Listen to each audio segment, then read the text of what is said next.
very much for the kind introduction. You know, when they told me they were going to play the video, I was a bit chagrined, because in my mind's eye, I have a full head of hair.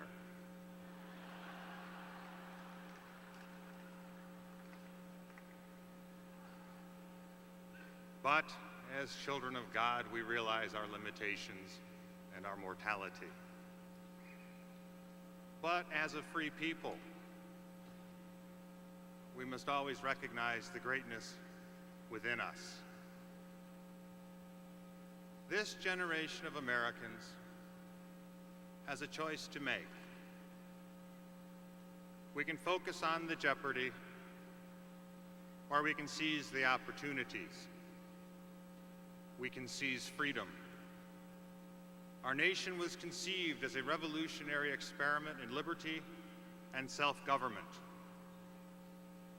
And today, we are called to conserve and improve that experiment. At the very time, all around us, we are seeing self-government and liberty expand. When we look at our economy, we see stagnation. We see the effects of institutions, be they the federal government, or be they the failed bailout banks on Wall Street, that think they are more important than you, that believe they are too big to fail. They are wrong.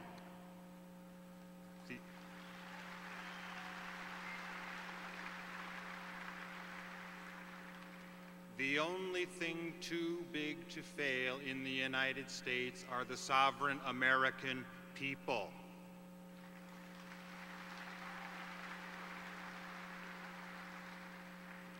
And that is why I have no doubt that you recognize the future is not big government, it is self-government.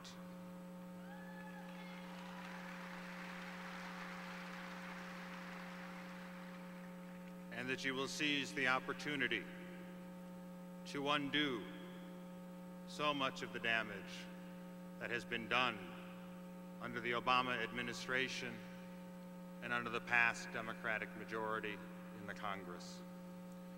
And this is very simply why.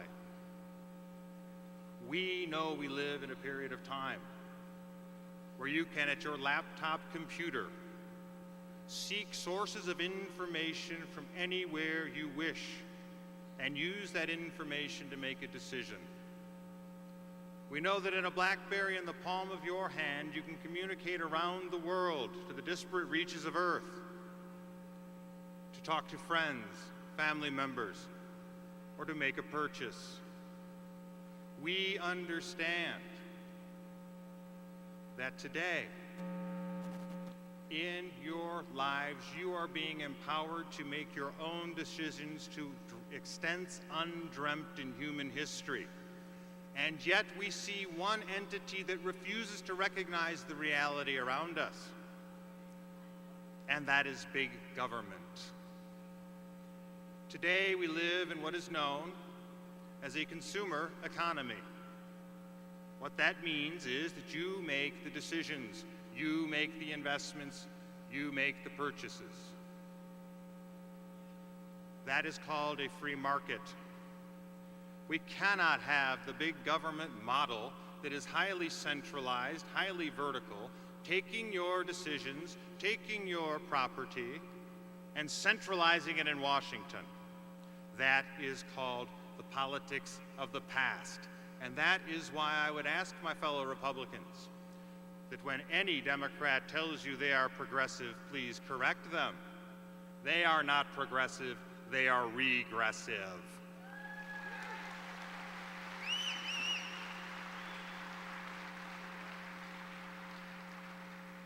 Because big government, the welfare state that was created and reached its zenith under Lyndon Johnson when I was born in 1965, is non-sustainable in 2011 in a globalized world.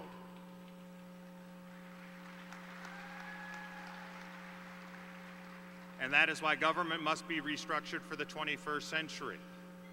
It must not merely be shrunk, it must not merely be cut, it must be restructured the same way that businesses and families have had to restructure their priorities and their operations to be competitive in a global age.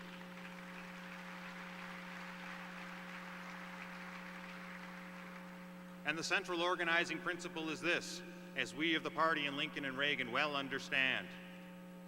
The fallacy of the welfare state is that it tempts those who are self-reliant to trade their liberty and their property for false state benefits and security. We know that a compassionate country takes care of those who cannot help themselves and those who need temporary assistance to get back the dignity of self-reliance.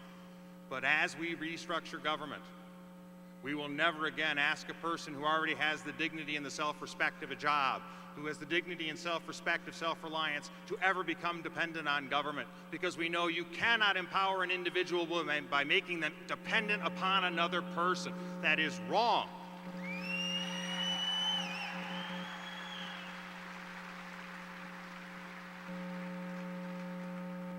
And speaking of dependence, let us turn our eyes to the failed bailout banks on Wall Street.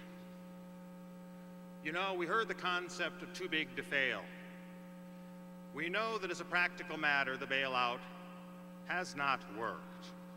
We know that because we know that for the first time since the Great Depression, you have seen credit contract in the United States. That means that no matter how much tax relief we rightly do, no matter how much regulatory relief we rightly do, no matter how much of an all-of-the-above maximizing of energy policy in the United States we rightly do, this economy will remain stagnant until the banks are forced to recapitalize at their expense so that credit gets down to the entrepreneurs, innovators, and workers who will grow this economy in the near term and shape it for the 21st century.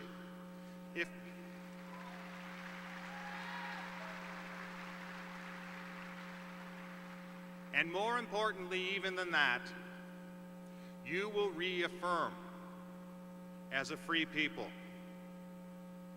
that we are all equal sovereign citizens, and you should not pay the failure of those banks out of the hard work and the fruits of your labor.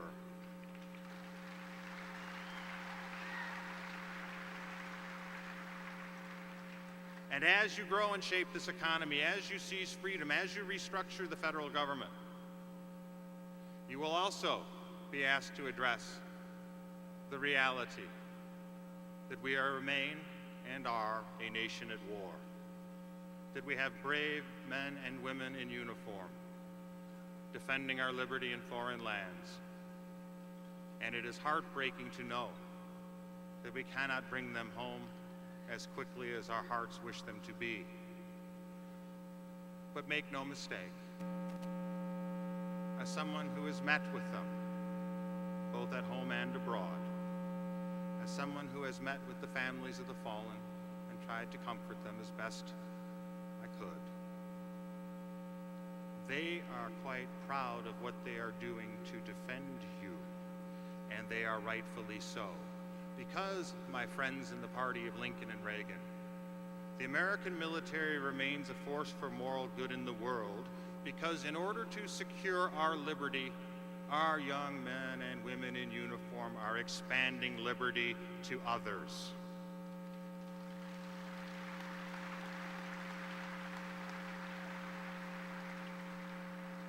And we will not abandon in a precipitate manner the fruits of their hard work, and we will not abandon those individuals who believed Lady Liberty when she said she would come give them a chance to enjoy the same God-given right to freedom that we enjoy here in our republic.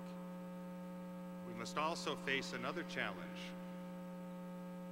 We have to accept the reality that communist China is a strategic threat and rival model of governance to the United States.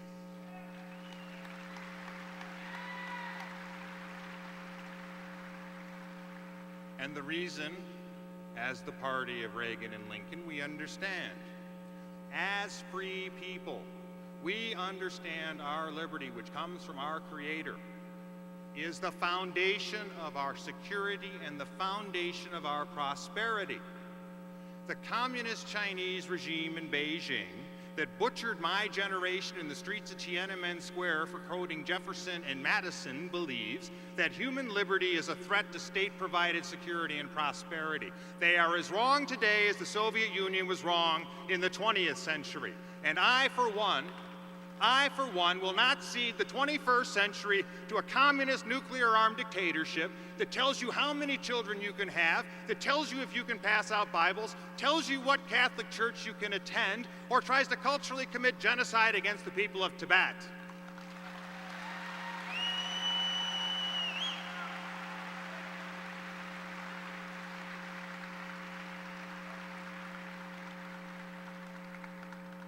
And my fellow citizens here at home, I will not allow, as a free and sovereign citizen, your sovereignty, your God-given rights to raise your children as you see fit, to engage your community and seek the common good. I will not allow that to be impaired by an imperialist federal bureaucracy, by an activist federal court, or by the United Nations or any outside entity.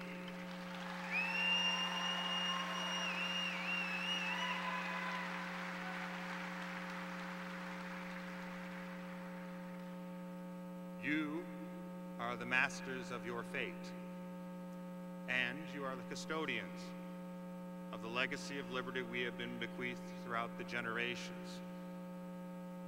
And now, in a difficult time, you are asked to transcend the challenges we face. And at this period of time, there are many who ask whether or not the best days of the United States are behind her. There are many who wonder that with the powerful forces arrayed against reform, big government, the big Wall Street banks, our terrorist enemies, a regime in Beijing that seeks to own and dominate the 21st century, or outside entities that want to tell you how to live. Some people ask, do I matter anymore? Well, as the party of Lincoln, as the party of Reagan, as free and sovereign Americans, we know the answer to that question is very simply this: you matter more than ever. You matter more than ever because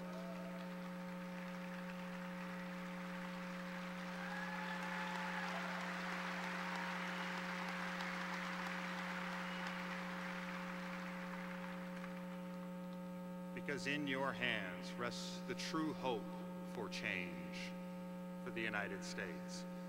Because as a people committed to work in faith, you understand that the lamp of liberty which you cradle in your humble hands will be bequeathed to future generations, that we will conserve and improve the free republic that we have inherited.